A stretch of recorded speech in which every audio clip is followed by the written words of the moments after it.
જય શ્રી કૃષ્ણ. આપણા ગુજરાતીનું comfort food કહી શકાય આપણે કઢી ખીચડી, જે સિમ્પલ છે, દરેકના ઘરમાં બનતી જ હોય છે, બટ બધા અલગ અલગ બનાવવાની રીત અલગ અલગ હોય છે. તો આપણે આજે જોઈ લઈએ કેવી રીતે બને છે. તો મેં એના માટે જીરાસર ચોખાનો ઉપયોગ કર્યો છે. તમે ખીચડીના ચોખા યા તો બાસમતી પણ લઈ શકો છો, બટ આ રીતના નાના લેશો તો રિઝલ્ટ સારું એવું આવશે. અને થોડીક તુવેરની દાળ અને થોડીક મગની ફોતરાવાળી દાળ એડ કરી છે. 2-3 પાણીથી એને વોશ કરી દઈશું અને એને 10-15 મિનિટ પલાળવા માટે મૂકી દઈશું. 10-15 મિનિટ થઈ ગઈ છે. હવે તમારે અંદર જે પણ વેજીટેબલ એડ કરવા હોય એ તમે કરી શકો છો, ના કરવા હોય તો પણ ચાલે. અને એમાંથી પાણી આપણે બધું કાઢી દઈશું ખીચડીમાંથી. અને આપણે આ વઘારેલી ખીચડી બનાવવાના છે, પણ હળદર અને મીઠાવાળી જ બનાવવાની છે, મરચું એડ નથી કરતા. તો રાઈ જીરાનો વઘાર કરી દઈશું. પહેલાં થોડીક હિંગ એડ કરીશું, હળદર એડ કરીશું, લીમડો એડ કરીશું અને બધા જ વેજીટેબલ તમારે જો એડ કરવા હોય તો તમે કરી શકો છો.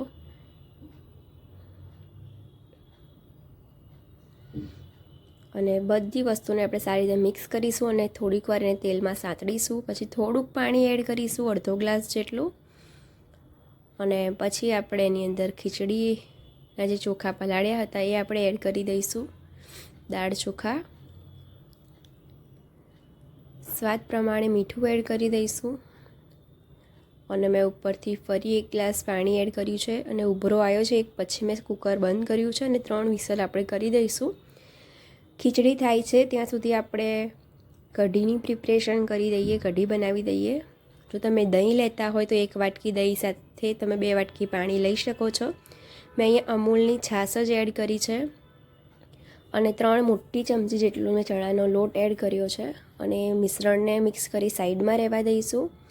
અને આપણે આમાં ઘીનો વઘાર કરીશું, જેનો ટેસ્ટ બહુ સરસ આવશે. તમે જે આપણે છાશ અને બેસન એડ કર્યું હતું એની અંદર જ તમે બધા મસાલા એડ કરી શકો છો. અધરવાઇઝ તમે હું જેમ કરું છું એમ ગેસ પર ડાયરેક્ટ પણ તમે કરી શકો છો. લીમડો અને તીખાશ માટે આપણે લાલ મરચું નથી નાખવાનું, એટલે લીલા મરચાં જ તમારે તીખાશ પ્રમાણે લેવાના છે.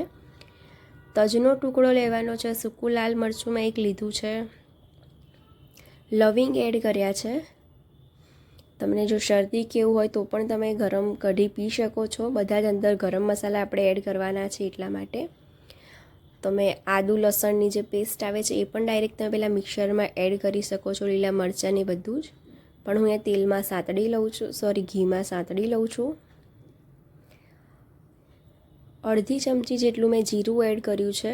તમે રાઈ જીરું બંને એડ કરી શકો છો. મેં એકલા જીરાનો ઉપયોગ કર્યો છે. હિંગ એડ કરી છે અડધી ચમચી.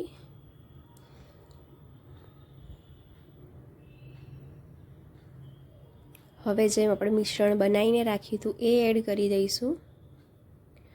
ઓલરેડી મેં ઘાટું જ રાખ્યું છે, તમે એની અંદર પાણી એડ કરી શકો છો જો તમારે પતલી કઢી કેવી રીતની જોઈતી હોય તો. ગળપણ માટે મેં થોડોક અહીંયા ગોળનો ઉપયોગ કર્યો છે, તમે ખાંડ પણ લઈ શકો છો. અને મેં બીજું આદું લીધેલું છે. લસણ પણ એડ કરી શકો છો, પણ મેં નથી કર્યું. સ્વાદ પ્રમાણે મીઠું એડ કરીશું અને એને આપણે ઉકળવા દઈશું. 5-7 મિનિટ ઉકળી જાય પછી આપણે ગેસની ફ્લેમને બંધ કરી દઈશું અને આપણી જે કઢી છે એ બનીને રેડી થઈ જશે. એને ઉકળવા માટે સાઈડમાં રહેવા દઈશું. આપણે ખીચડી જોઈ લઈએ તો એકદમ સરસ રીતની થઈ ગઈ છે. આની સાથે ઢીલા જેવી ખીચડી ખાવાની જ મજા આવે છે. તો એ રીતની આપણી ખીચડી બનીને રેડી થઈ ગઈ છે અને સાથે આપણી કઢી પણ થઈ ગઈ છે. મને આવી ઘાટી જ જોઈએ છે, તમને જે રીતે જોઈતી હોય પતલી તો તમે 1 વાટકી પાણીનો ઉપયોગ પણ કરી શકો છો. હવે આપણે જે કમ્ફર્ટ ફૂડ છે બનીને રેડી થઈ ગયું છે, એકદમ સરસ લાગે છે અને ગરમ ગરમ તમે જો ખાશો તો.